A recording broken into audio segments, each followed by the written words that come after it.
Good morning and welcome to the Tap Intuit Podcast, where each week I have the sincere pleasure of interviewing a wellness professional operating in their area of genius. And that is an understatement for Shayn Smith, who is joining me here today from Broomfield. Shayn, thank you for making that commute down to Colorado Springs this morning. Yes, thank you for inviting me down. I'm so pleased to be here again.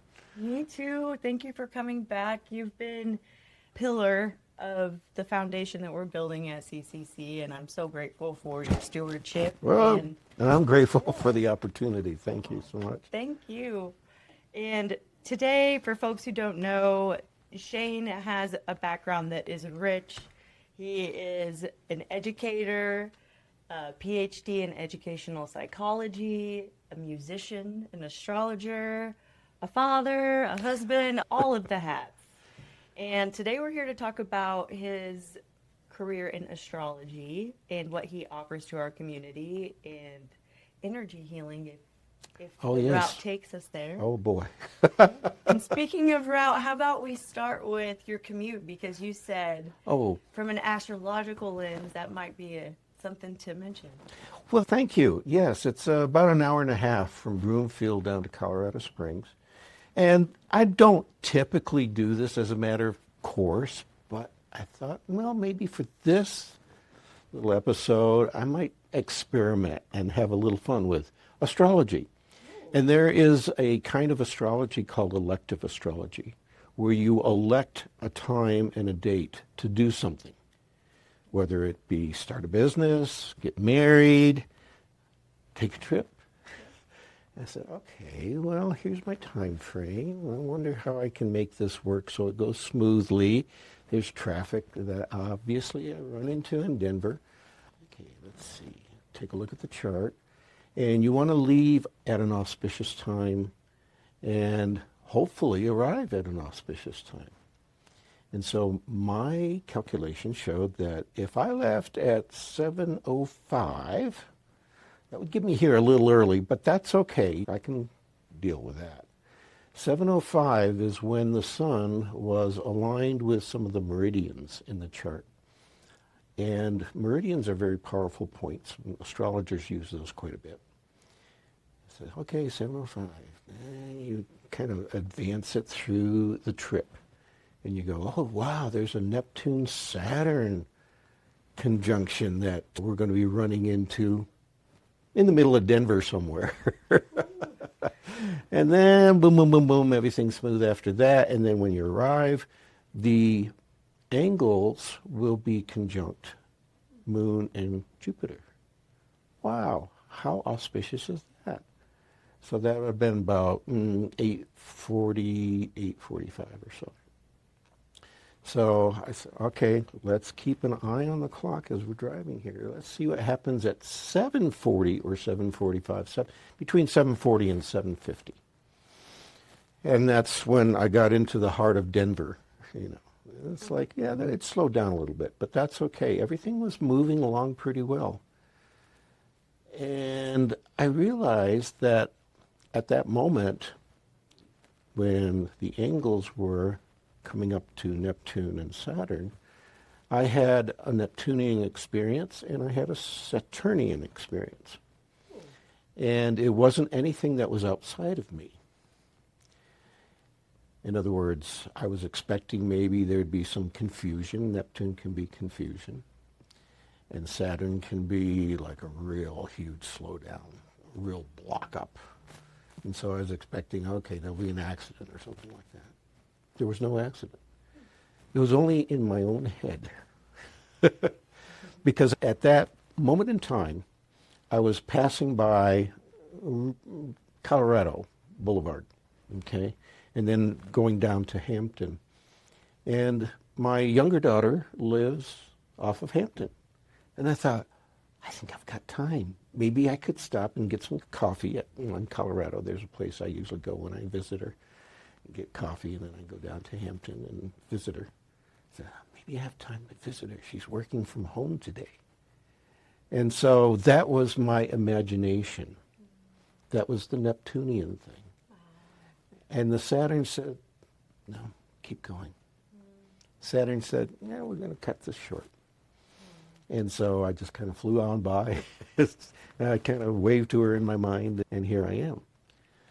Now, that's not a very interesting story in the sense that, there was nothing dramatic about it, but I think it speaks to the subtlety and how astrology works.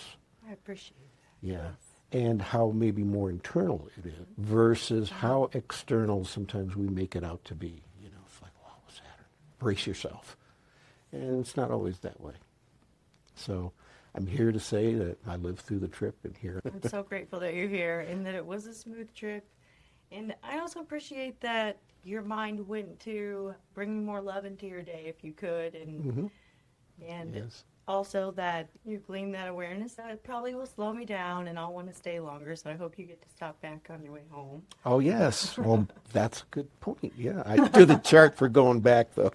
Oh, dang it. Okay. But that's all right. Yeah. And a lot of times I don't do charts for every little thing. I don't even know what my day is going to be like because I don't look at my chart all the time. Sure. And it's not like a wish fulfillment or I'm expecting this I like to live vicariously, spontaneously in the moment. I've got a very strong Uranus and that allows me to do that and get away with it. Yep. You taught us that. Yes. I love that. Thank you. Yeah.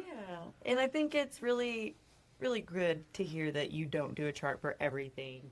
I remember during a course that we took with you over the summer when you were describing if I wanted to apply my efforts into becoming a wealthy man, sure, I could do that, but would that be a life worth pursuing? Yes.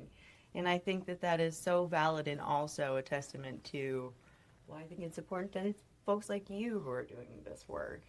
And I hear this often, Alex Doran, who was here talking through tarot reading, she doesn't consult the cards either because it doesn't work that way for her. Right. She is a servant, if you will, for the community and uses her gifts that way, and it's the same for you. Absolutely. And I think when you look at cards and how they're laid out and what the message might be, if you look at a chart and look at all the planetary configurations, it's just a tool to channel your intuition. Do you need that tool? Sometimes. But if you can just tap into the intuition just like that, that's even better. Before we started, I was saying I like to start my day very spontaneously. It's like, okay, intuition, guide me. Where do I need to go? What do I need to think about? What's happening in the moment that makes me a better person, makes me more of a servant to others, and boom, and then I just follow that. I love that. It seems that you've had a strong intuition for the course of your path. Would you agree? Yes, and sometimes I didn't realize it. Fair. And that's what I'm pointing towards because Yeah. recently we all flex this muscle of intuition, right? And I even speak to it with folks locally, but the astrology lately has been a real test. Humdinger. Yes, a real test to, are you listening? Are you listening? Hello? Are you listening? Yeah, Yeah. absolutely. Absolutely. You just follow what you follow. And sometimes it takes you down a road and you go, what am I doing here? This doesn't seem to be where I think I should be. But there's always a lesson in that, isn't there? There is. And I appreciate that you can bring wisdom into how to navigate the energy of the astrology, if you will, loosely. And I love all the autonomy that you give when you're offering the forecast of what's to come and how best to navigate those days because it's not going to all be rainbows and butterflies for us. No, absolutely. And I try to be careful of not putting the negative spin on it, although I could easily do that. I like to think that we can use the stars and the planets to align to the positive. And of course, if something comes wayward to that, contrary, sideways, whatever you want to call it, and it is a challenge, and it's not what we're thinking, it's okay because we can then immediately align to what is in our best and highest good and move on from there. sometimes Vedic astrology can be very fatalistic. I've seen the memes Yeah, where it's yeah. the Western astrologer, today you're going to glow like Yeah. a Leo, fun. And then the Yeah. Vedic astrologer, Yeah. today your house will catch on fire Right, you and fall off a cliff. yes, And, exactly. Yes. yeah. And there was a way I was trying to put a more positive spin on it. And so I'm experimenting. I'm still experimenting. I'm 74. I just celebrated a birthday a couple weeks ago. And Happy birthday. thank you. Thank you. And it's still, there's so much out there. There's so many different brands of astrology, just as there's so many different brands of healing. And there's so many different brands of music. I mean, there's just a variety of good stuff out there. Yeah. And I like to travel down the path that is calling to me at the moment. So we'll see where I end up with all of this after a while. I might change course in midstream, and all of a sudden I'm going to be talking about cosmobiology or symmetrical astrology or Uranian astrology or something. It's like, what? What's he talking about now? That's my favorite thing about you, because it's like you have the best library of skills and knowledge that you've built for yourself, this arcane wisdom, sincerely, that you've sought out and you've gleaned for yourself. That is no small feat.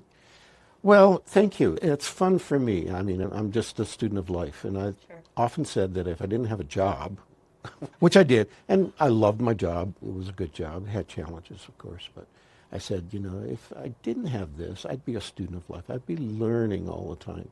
Yes. But then I forgot at that time that, you know, part of the mission in life is to serve as well.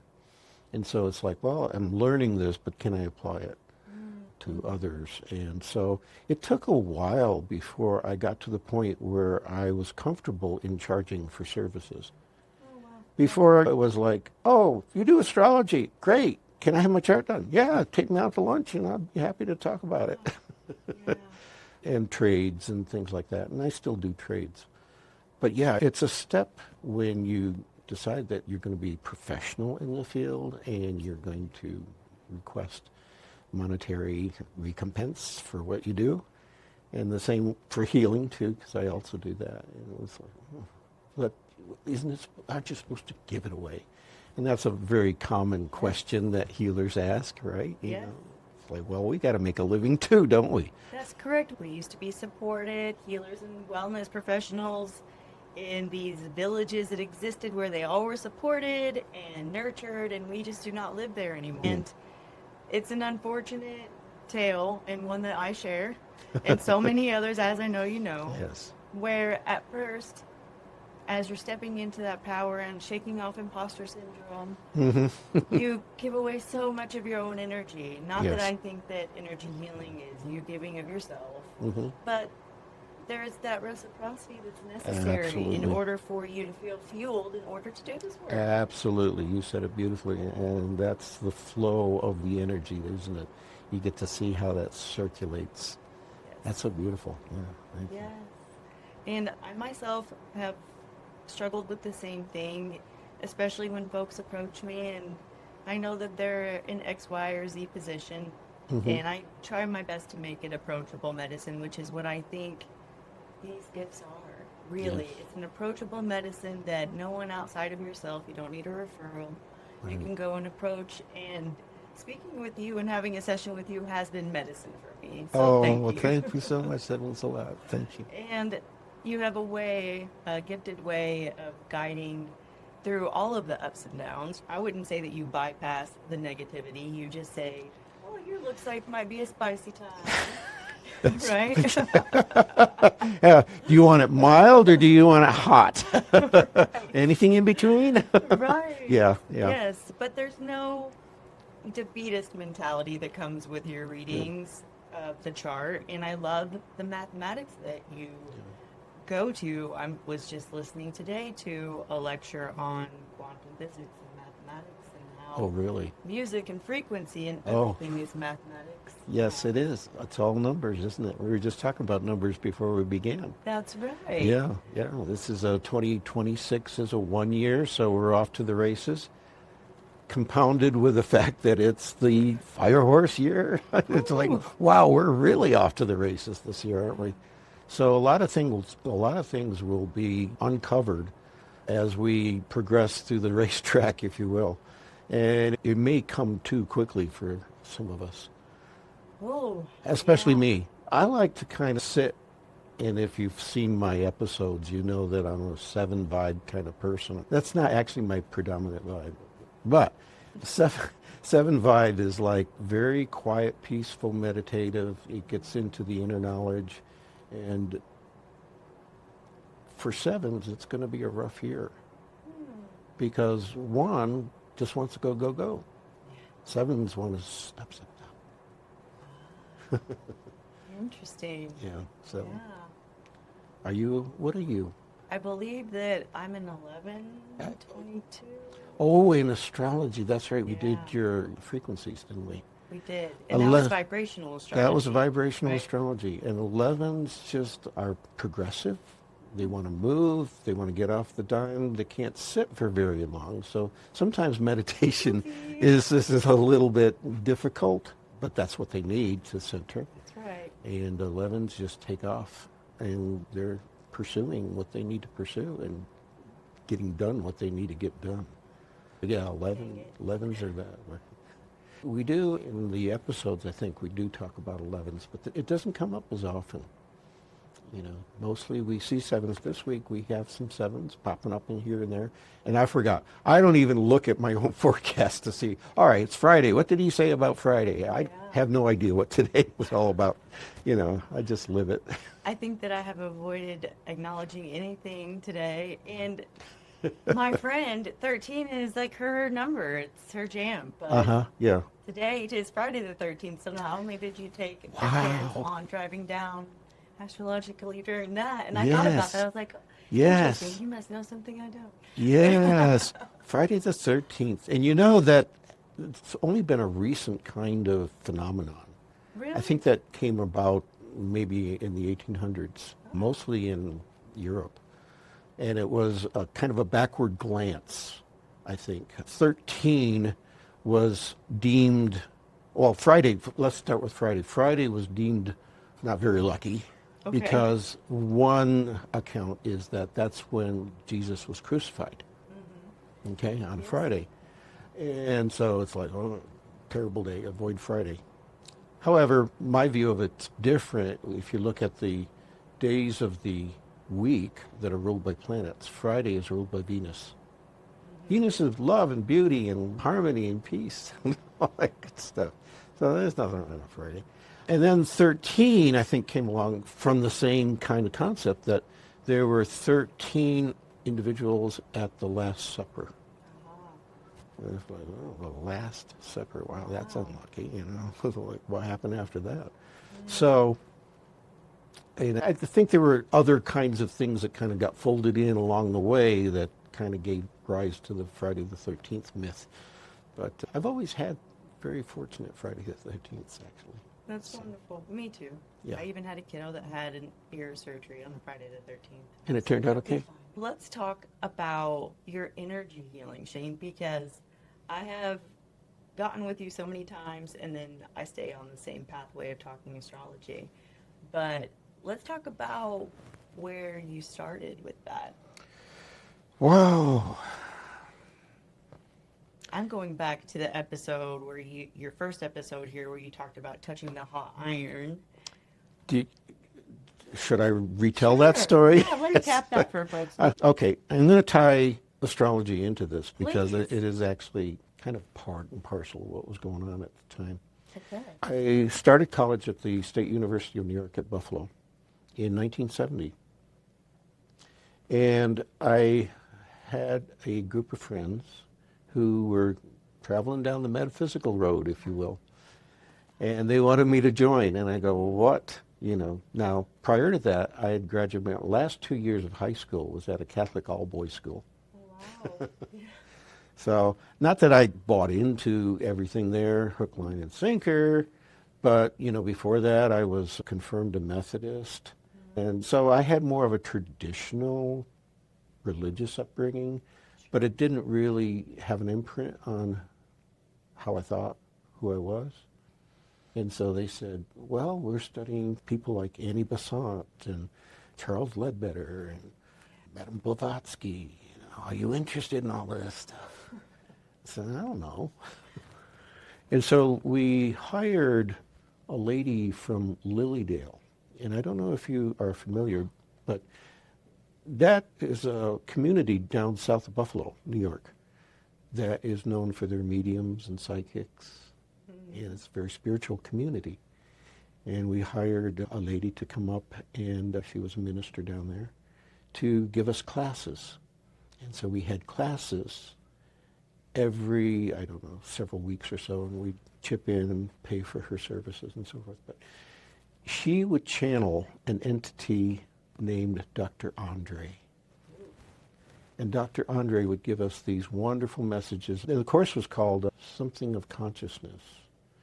And it's like, this stuff feels good. Part of that was to do healings. And so with my group of friends, I would help with sinus issues. I could use that for myself right now. And other kinds of issues and things like that. Okay, so that's where it started. At that time, the planet Pluto was transiting around my ascendant.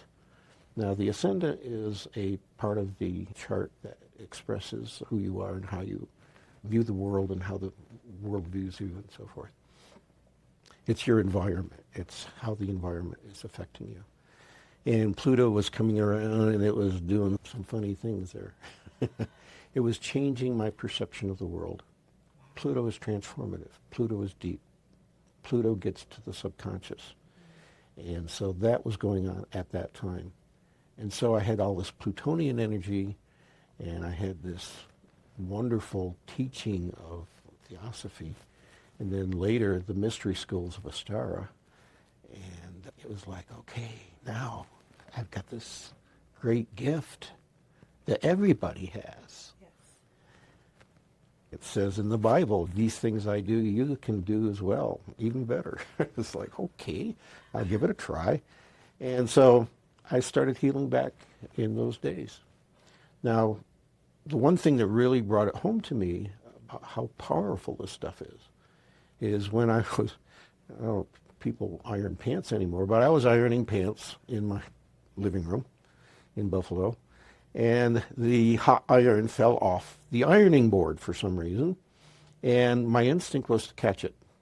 I've got very good reflexes. Too good.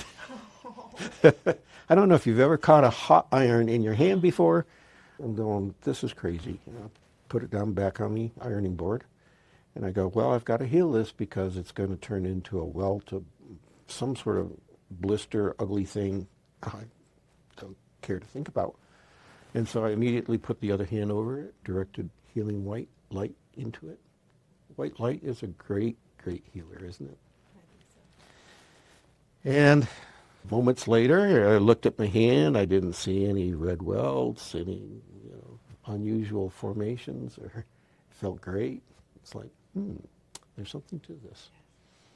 And so from that point on, I thought, well, I'm going to nourish this gift. I really didn't do much with it until maybe 2011. I remember years pretty well for some reason. In 2011, I decided I was going to delve into the healing realms very, very deeply. And I even traveled across the sea to England and took some classes there with a lady in energy healing. And then came across pranic healing. And pranic healing is very similar to Reiki, the work that you do. I think we have the same lineage, as a matter of fact. And so I've been doing that ever since. And, to backtrack real quickly back to 1970, I was actually writing papers in college at the university on the healings of Jesus. Like, wow. I mean, you could do that back then, and it was okay. I was really, really interested in healing way back then, and still am. I agree. Jesus is what brought me into the curiosities too, and just that palpable, folks refer to it as Christ consciousness. Absolutely. Right? And it is a frequency, I think. And I always have had a testimony of Christ, Mm-hmm. but not in the way it was introduced to me. Right. And so I do think it's so important to foster that relationship yourself. And also, my gosh, I agree with what you say, that it's like, be like me, Mm-hmm. follow me, Mm-hmm. and the folks that he sat with, Yes. right? Yes. And the populations that he served. And Yes. that's my folks too, like Yes. you, who go out and want to help others and even have a feeling about the reciprocity. And I'm grateful, though, that folks are stepping into recognizing the need for the reciprocity in whatever way that looks like. Yes. And that we're being emboldened to stand in the authority of, I'm here to help. I'm Yeah. here now, and taking better care of ourselves is part of that, wouldn't you say? Absolutely. And trusting in that process too. I try to break down step by step what his healing was all about. What did it require? And I think one of the big things that required belief. Okay, you can call it faith, but sometimes we tag along a lot of stuff to the word faith. But there was a belief, there was an openness that, yes, this can work. And so that's the first thing, to be open and believe that it can work. So leave out doubt. Right. And then the second thing is, I think there was an intensity of focusedness, a one-centeredness in what was doing. You know, what is it? What would you like to be healed from? You know, name it. And so you start with that. You go right down that avenue. And then there was authority. And sometimes I forget to do this when I'm healing. You know, it's like, wait a minute. Let's do this with a little bit more authority. Be gone. You know? And wow. When you have that kind of energy behind the healing that you do, whew, I tell you, I agree. come back. Yeah, it doesn't come back. You're right. And I was fortunate with my teacher, Susan Kioki out of Boulder, and she talked about it like, I don't need to identify what it is. I don't need to engage with it. I'm just here with the warrant. I'm just serving the notice. And I like that. it's a demand. It's not a Yeah. request. Yes, right? absolutely. Yes. Right. And then dare say we need the most important ingredient of all, and that's compassion. Agreed. You know, and he certainly had an abundance of that. I don't think it's really too magical. Right. It's just being attentive and being focused and being authoritative and being compassionate and being open. Agreed. And away you go. Away you go. My gosh, it's just that simple. I know. think the toughest part for so many is to get to that quiet stillness, that ability to drop in Yeah. on a dime, which, just like anyone who goes to the gym, I feel like you can be in shape with that sometimes, and Right. then you fall out of that. Right, absolutely. But coming back to self every time. Coming back to self, because we all have that universal power within us, don't we? And that spark just allows us to do powerful things. And if we acknowledge our own power without being too egotistical about it, then we can accomplish so many things. I agree. And one thing that I'm really noticing in the communities that are doing this type of work is that there are so many folks operating in integrity that really, for whatever reason, that Spirit put them on the path to be the wounded healer, pretty typical journey.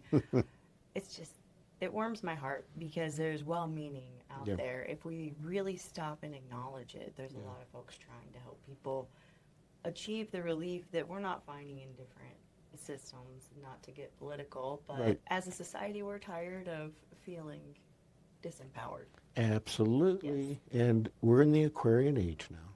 We're on the eve of the Aquarian age. Not quite yet into the Aquarian age, but just enough so that we can feel what that's like to step into our power collectively. That's what Aquarius is. Aquarius is our independent collective humanity coming together and doing good for people. And boy, I'll tell you, we've got some wonderful things coming up, getting back to astrology. When Uranus next month goes into Gemini, and we have the Awakener is Uranus, and Gemini is the planet of all sorts of mental and mind kind of explorations and curiosities. We're going to be developing our systems of thinking, I think, when that happens for the next 7 years after that. And so be prepared. And so the Awakener is going to say, yep, we're going to think about things rather than just follow along.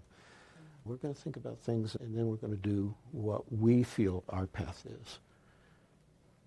So, That is empowering. Because Pluto will still be in Aquarius, anchoring down the Aquarian part of it, and then Saturn and Neptune will be doing their things, obviously. In Aries, which Neptune and Saturn in Aries wants us to kind of get out there like that racehorse we were talking about, and, kind of explore a little bit more our boundaries, which is Saturn.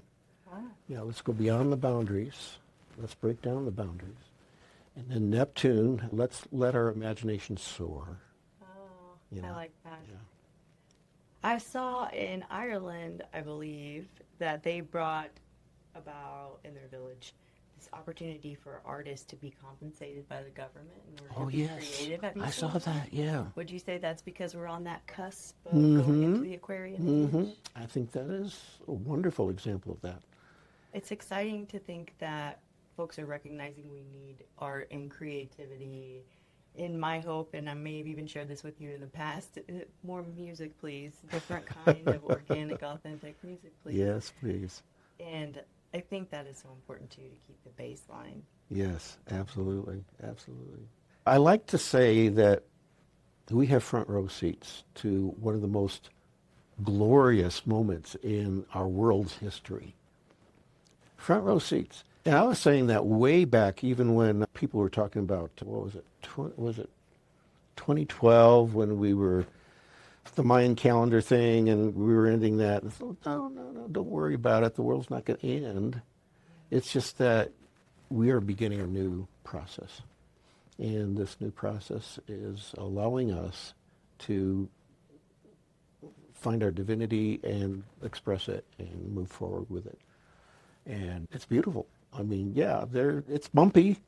Sure. No doubt about it. I'm not that Pollyannish to think that everything's pie in the sky, but definitely it's a bumpy ride. But definitely, I think if you look at what is outweighing the better of the whole thing, I think our ideals, our heart is definitely going out there and making the difference in how we approach this new world.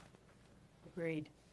And so for folks who don't have an idea of what it's like to have a chart reading, maybe folks have never even looked up their sun sign in Western, could we just give some insight into what a session like an astrology reading session to be specific, looks like from beginning to end and how you prepare? Okay, thank you. First of all, I've got to get particulars from you. And the particulars are birth date, time, and place, because that helps us to put the coordinates on a sheet of paper and look at it in 3D. And then from 3D, we expand out into 4D, 5D, whatever D. And I like to get an idea, too, is what the person is focusing on. What is it that they need from the reading? Because there are so many different angles you can go to with consultation. So I'll do up the chart, I'll take a look at it, and I might look at it from many different perspectives. We were talking earlier about all the different varieties of astrology out there. And it's like, okay, here's Ravyn's chart. Let's see. How about from a Jyotish perspective, which is Vedic astrology? Oh, that's interesting. Okay. How about from a vibrational astrology perspective? Oh, that's interesting. Season 11. And then how about from some other perspective, cosmobiology? Or how about, and so I do the how abouts.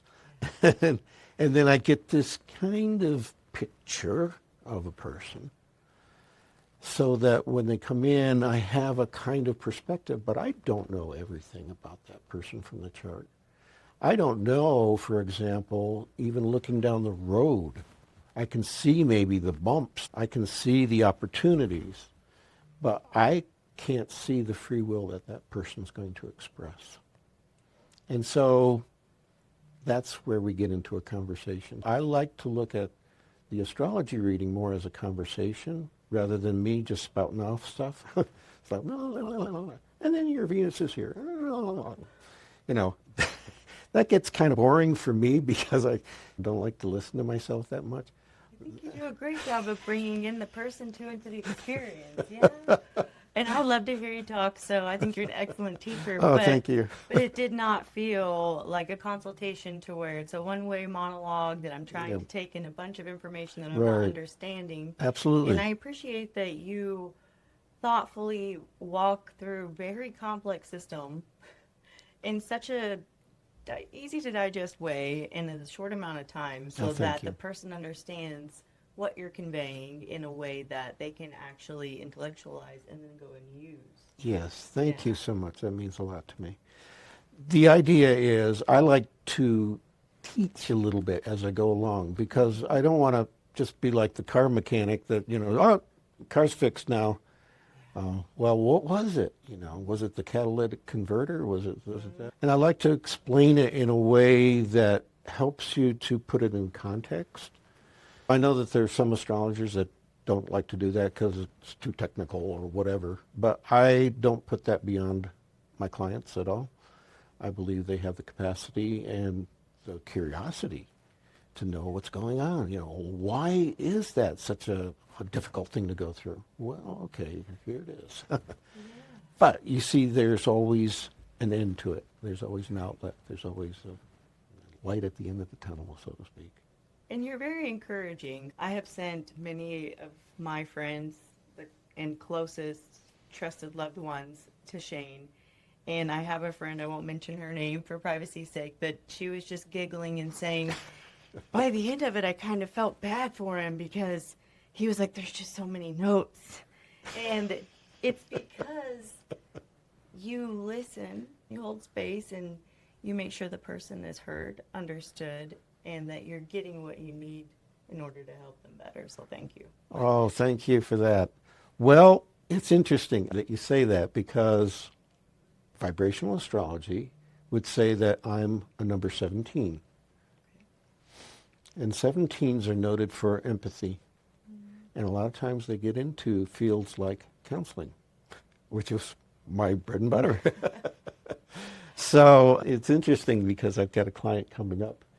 And I forgot now what she said. She said something, and I said, boy, she sounds like a 17. So I did her vibrational astrology, and there it was, number one, right on the top of the list. She's a 17. Wow, look at that empathy. Loves to live in the stories of others, loves to support, be there. So it's like, oh, wow, I can't wait to share this with her. Aww, how cool is that? Yeah. And I love that you see people and that you genuinely want to get to know their story so that you can help them path out what's coming ahead. And not just myself, but others have seen some bumpy charts. And you have a nice, delicate way of offering insight into a certain period of time. What is standard? I think that I have approached you and said, all right, let's go for a full year and just do some wave tops. And then we've gotten together, and I'm like, can we just look at 3 months? Because I really wish I could plan that far. You need it. Yeah, right. And that's it. Maybe all you need is just what resources can I pull together to get through the next few months. And then I'll worry about what's beyond that after that. But that's kind of like living in the moment, isn't it? Agreed. Because sometimes you can look so far ahead that you get overwhelmed. And you're thinking of November, and here it is March, and you're going, oh. And then you can't enjoy March because you're thinking of what might be lying ahead there. I remember I had my dream job in radio broadcasting in Buffalo. And it was actually there I was doing some radio shows with astrologers, and I was too a guest on some shows, on radio shows at that time. But I remember here I was in my dream job. I had been promoted to morning drive time. This was the Buffalo was like the 24th, 28th largest market at the time in the United States, so it was a big market. And here I was, lots of people listening and everything. And I woke up one morning and I started going through the day ahead in my mind. And I'm going, oh, I've got to go to work. And I had the morning show, so I had to get up at 4:30 in the morning 6 days out of the week. And oh, geez. So I got to do this, I got to do that. Then after that, I had a part-time job I had to go to, and then I had to come back to my regular job. Oh, let's see, I'm going to be home till about 7, 8 o'clock at night. Then I have to do this whole thing tomorrow. And I got overwhelmed because I was thinking too far ahead and not being in the moment. And so I quit my dream job. It was fortuitous. It was meant to be. I can say it led me to a path where I am now, so I don't regret it. But it taught me a lesson that, and I wrote a song about it, being a musician part of me. I found out in the past not to predict the future ahead. One day at a time will get you there faster instead. And so I go through the process each day and not try to get too much ahead of myself. Presence, the present moment, that's all we got anyway. Because I don't know what happened in the past. I'm very bad at remembering things that much other than dates for some reason. And then thinking ahead, I thought at one point when I was in my doctoral programs, I'd want to do a research project, in fact, my dissertation, the orientation of occupations. Some occupations are oriented toward the past, like archaeology, history. Some are oriented toward the future, like meteorology and things like that. So, oh, I'd like to do a classification scheme and see what that's all about. But my advisor and the committee had other plans, so it didn't work out that way. That would be really cool, though. Yeah, I think so. I think so. But I guess it wasn't meant to be because all we have is the present. So, here we are. I really like that you bring that up because it begs the question, to live a mindful life, what profession could nurture that? Yes, right? yes. I think all professions can. I think, we do need to look ahead. I mean, obviously, to make a drive from Broomfield down to Colorado Springs, you got to do some planning, maybe look at the stars, and think ahead, Right.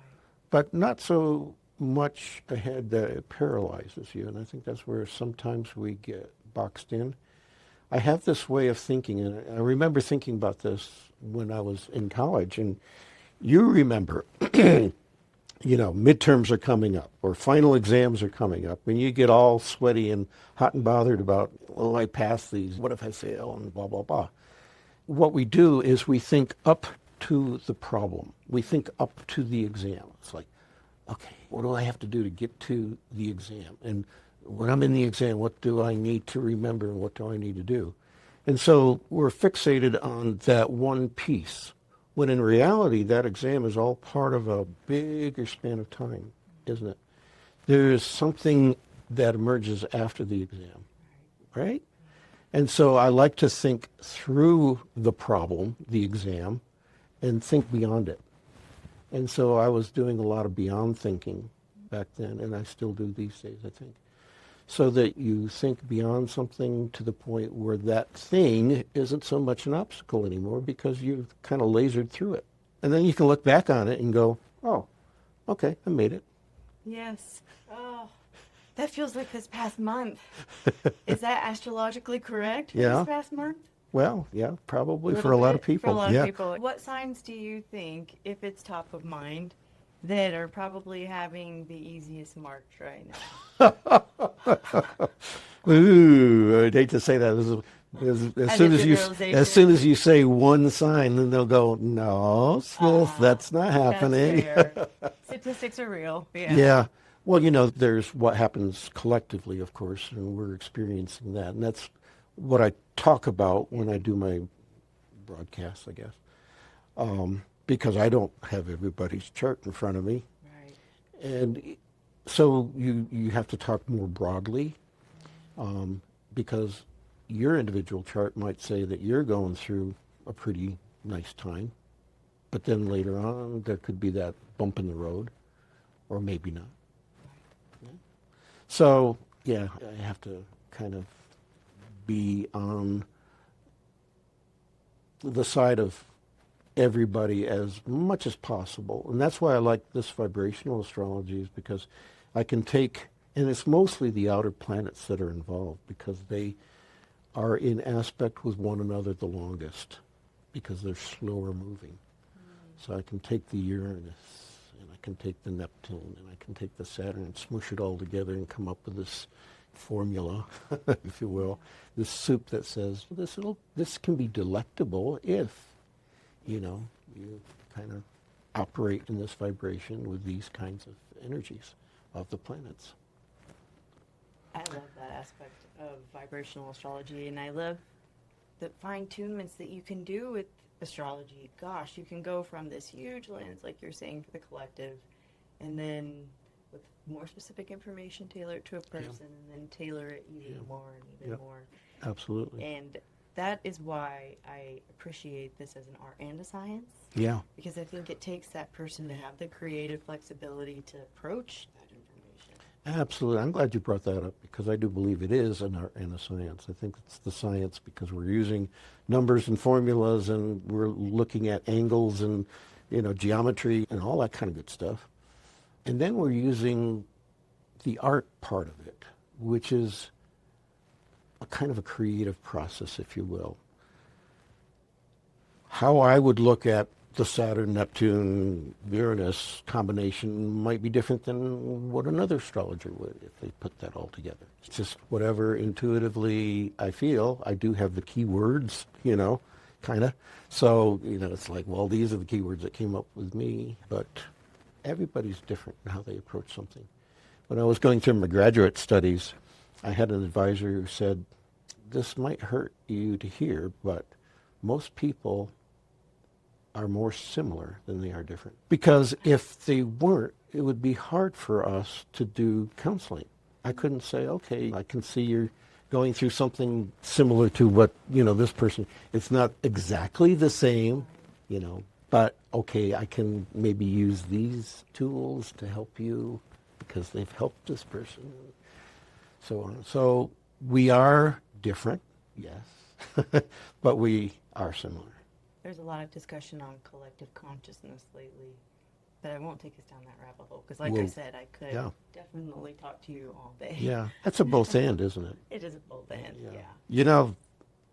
I really appreciate the opportunity to be invited into this collective. Thank you so much for reaching out to me. I was just kind of doing my thing up there in Broomfield. It's like, then I get this email and say, hey, would you like to talk? And so I appreciate this very beautiful opportunity to be a part of this collective. And I've had so many wonderful experiences with folks along the way, and the opportunity to share the wisdom of the planets and whatever else I can give with the community, I'm so grateful for. So other than that, I'd say, this has been wonderful. Oh, thank you so much, Shayn. You're just an incredible energy. I hope that it's palpable. I'm sure that it is. But every time that I have met with you, whether it be on camera virtually or in person, it's just sincerely like spiritual family. I feel the same. From that same fabric. Oh, thank you. I received that. And just really appreciate that you have been a part of cultivating this community and helping to shape the integrity and the culture that we want to bring into these teachings. And I think that it is so important that not only do we honor our teachers, but that we be open to being students to life. And they say that when the student is ready, the teacher will appear. And here you are. So I hope folks will take advantage of all that you have to offer, because it is no joke. It's just incredible. I can't say enough. I hope that we can connect soon. I have some ideas in mind on partnering to talk more frequently. I would love that. Yes. I do have a lot of energy still and a lot of time left. I know that. I'm not done yet, so let me at it. I think you're just getting started, and I mean think that so. all sincerity. I do too. Why did it take me so long, You had other things to do first. I guess. Yeah. Yeah.